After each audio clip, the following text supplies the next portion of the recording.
আওয়ামী লীগ সরকারের পতনের ১ বছর পূর্তি উপলক্ষে গাইবান্ধায় বিজয় র্যালি ও সমাবেশ করেছে জেলা বিএনপি। জুলাই গণ অভ্যুত্থানের ধারাবাহিকতায় এই কর্মসূচির আয়োজন করে বিএনপি নেতারা।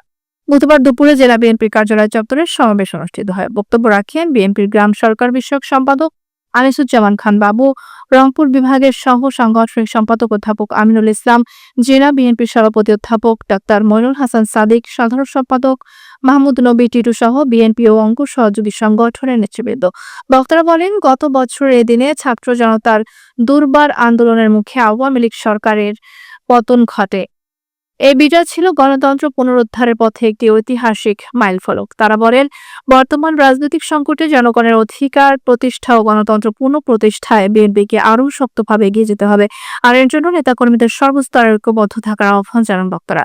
সমাবেশ শেষে একটি বর্ণাঢ্য বিজয় র্যালি শহরের প্রধান প্রধান সড়ক প্রদক্ষিণ করে। র্যালিতে বিএনপি, যুবদল, ছাত্রদল সহ সকল অঙ্গ ও সহযোগী সংগঠনের বিপুল সংখ্যক নেতাকর্মী অংশ নেয়।